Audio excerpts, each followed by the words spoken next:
네, 안녕하세요. 김찬엽입니다. 제가 여기 바로 이 타펫, 신사 모자죠? 신사들의 모자인 타펫을 이렇게 갖고 왔는데, 코알라가 이렇게 뿅 하고 튀어나와 있습니다. 제가 이걸 가져온 이유는, 여러분들 사실 이 모자, 마술사들의 모자로 불리는 이 타펫에 동물이 이렇게 있다? 사실 코알라 아니고 여러분들 아마 자연스럽게 머릿속에 떠오르는 동물이 있을 겁니다. 뭐죠? 그렇죠. 토끼죠. 사실은 토끼가 있어야 되는데, 제가 집에 토끼 인형이 없어가지고 코알라 인형을 이렇게 대신했습니다. 제가 아무래도 호주에서 오래 있었다 보니, 코알라가 좀 친숙해서 저는 코알라를 데려왔는데, 사실 오늘 하고 싶은 이야기는요, 바로 그 토끼 마술에 대한 이야기를 해보려고 합니다. 토끼 마술, 마술사 하면은 떠오르는 그 이미지 있잖아요. 모자에서 토끼를 이렇게 꺼내는 그 이미지. 도대체 그 이미지는 어디에서부터 시작이 된 거고, 그 마술은 도대체 어떻게 시작이 되었는지 지금부터 여러분들에게 제가 이야기해 드리려고 합니다. 그럼 바로 한번 시작해 볼게요. 네, 이야기는 1726년 영국으로 가야 됩니다. 당시 이제 25살이었던 메리 토프트라는 여성이 있었는데, 이 여성이 뭘 주장하냐면, 제가요, 토끼를 낳았어요 라고 주장을 합니다. 토끼를 출산했다는 거예요. 토끼를 단 한두 마리도 아니고 무려 9마리나 출산했다고 주장을 했습니다. 자, 그런데 이 이야기가 있고 나서 이제 동네 의사인 존 하워드라는 사람이 있었습니다. 그래서 하워드가 가서 메리토프트를 관찰을 해요.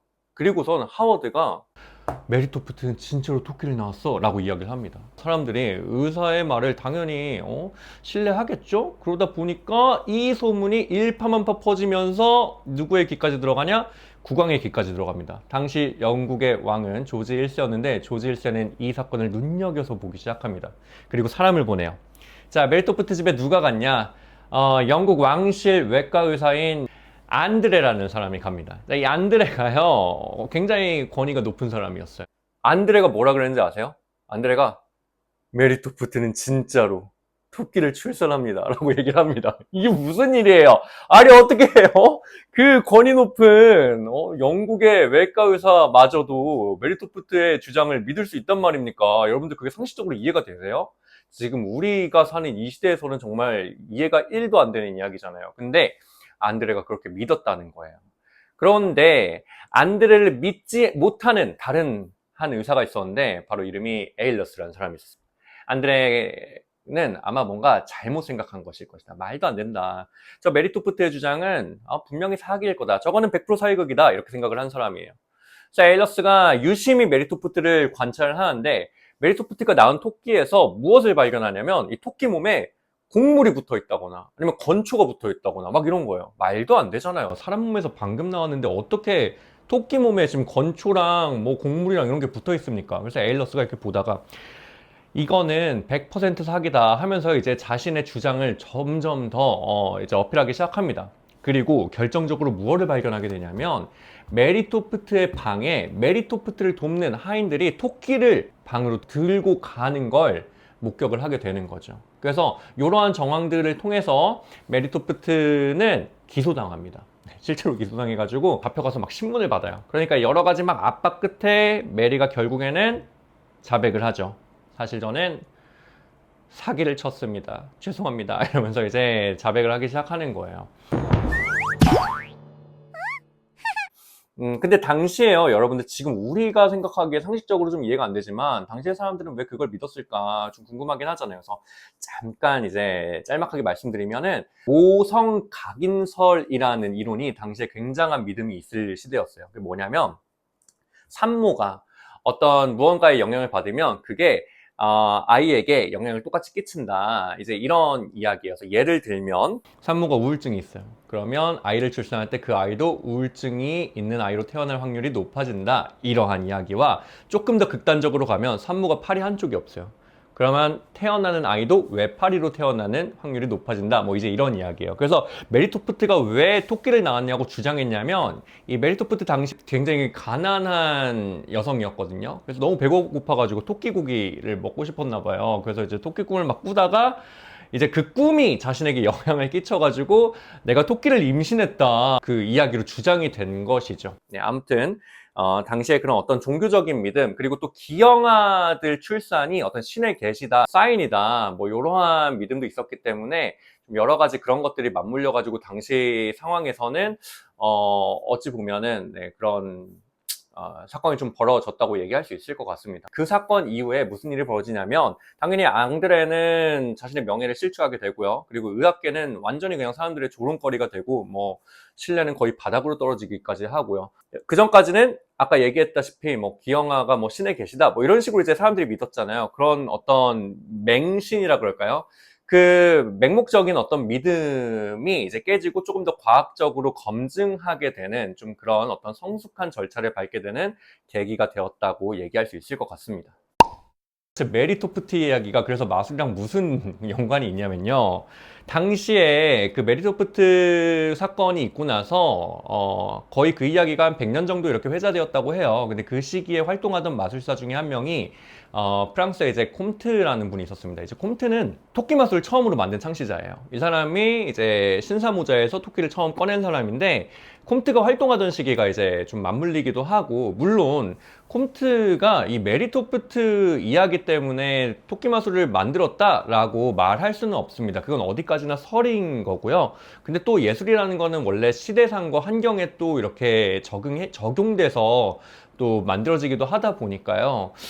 사실 뭐 그 이야기가 또 완전히 틀리다고 보기도 어려울 것 같기도 합니다. 아무튼요, 이 콤트라는 사람이 처음으로 신사모자에서 토끼를 꺼내는데, 당시에 왜 토끼를 많이 사용했냐면 토끼가 실용적으로 마술을 사용하기에 좋은 그런 마술사들의 조수 역할을 해주는 거예요. 예를 들면 일단 당시 옷을 좀 까맣게 사람들이 많이 입고 다녔습니다. 특히 신사들 같은 경우에 연미복 같은 거 많이 입고 다녔는데 검은색이잖아요. 그래서 토끼는 하얀색이잖아요. 그러니까 이제 좀 색상으로 봤을 때 대조되는 모습이 있으니까 잘 보이니까 좀 그런 것도 있었고, 또 마술사 가진 이미지가 아무래도 무서운 느낌도 좀 있잖아요. 근데 이 토끼는 귀엽고 뭔가 아이들이 좋아하고 이러다 보니까 또 그 상반되는 이미지 때문에 사람들이 토끼가 나오는 걸 딱 봤을 때 더 좋아했다라는 거예요. 그래서 좀 그런 이야기도 있고요.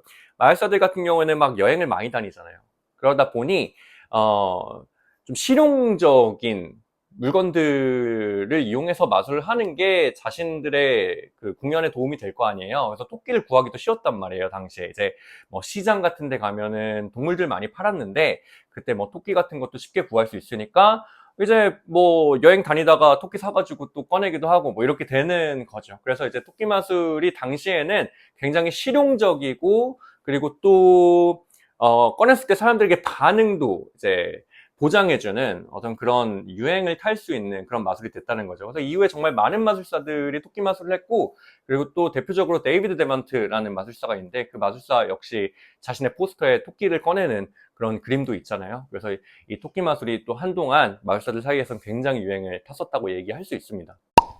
현대로 오면서부터는 토끼 마술을 사실 보기가 어려워요. 사실상 토끼 마술 하는 마술사는 거의 없다고 봐야 되거든요. 어떻게 보면 유행에서 많이 흐르고 옛날 마술이란 말이에요. 그런데도 불구하고 어떻게 지금 사람들은 토끼 마술이 자연스럽게 떠오르냐고요. 그 이유는 뭐냐면 우리의 어떤 그 영화라든가 광고, 드라마 이런 매체에서 그 이미지를 많이 보여줬기 때문에 우리가 지금까지도 살면서 한 번쯤은 본 그림이긴 하거든요. 그리고 그 그림이 되게 웃기기도 하잖아요. 모자에서 토끼가 나오는 게 엉뚱하기도 하고, 그리고 당시 상황으로 생각해보면 어떤 남성 권위적인 시대상에서 이 남자들이 쓰고 다니는 모자에서 토끼가 나온다? 얼마나 우스꽝스러운 이야기예요. 그러니까 사실은 되게 충격적인 이미지인 거죠. 그러한 모습들이 재밌다 보니까 만화에서 뭐 벅스버니라든가 이런 것처럼 만화에서 많이 사용이 되기도 하고 광고에서 많이 사용이 되기도 하고, 실제로 지금도 그렇잖아요. 어린이들 뭐 애니메이션 같은 데에서도 토끼 마술들이 이렇게 나오긴 하거든요. 그래서 그런 걸 보다 보니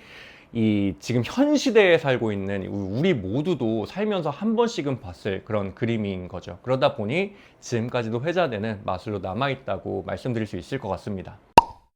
살아있는 물체가 나온다는 게요, 마술사들이 보여줄 수 있는 마술 중에서도 가장 강력한 마술 중에 하나입니다. 우리 인간에게 가장 큰 기적은 또 생명의 탄생이잖아요. 잘 생각해보면은 뭔가 아무것도 없던 곳에서 갑자기 생명이 이렇게 나타나요. 살아있는 토끼가 나타나거나 비둘기가 나타나거나.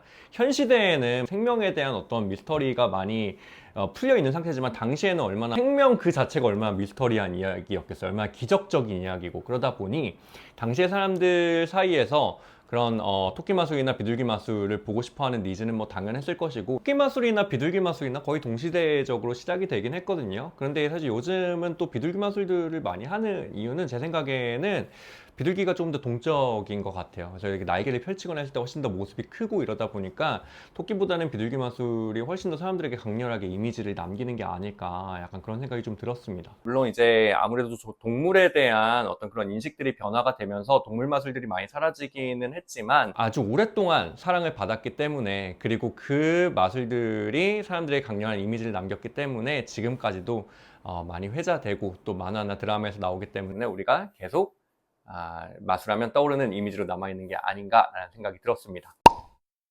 그래서 오늘 이야기는 여기까지 하도록 하고요. 여러분들 제 이야기가 재밌고 흥미로웠다면 여러분들의 좋아요, 댓글, 구독, 알림 설정 저한테 아주 큰 힘이 되니까 많은 응원 부탁드리겠습니다. 감사합니다.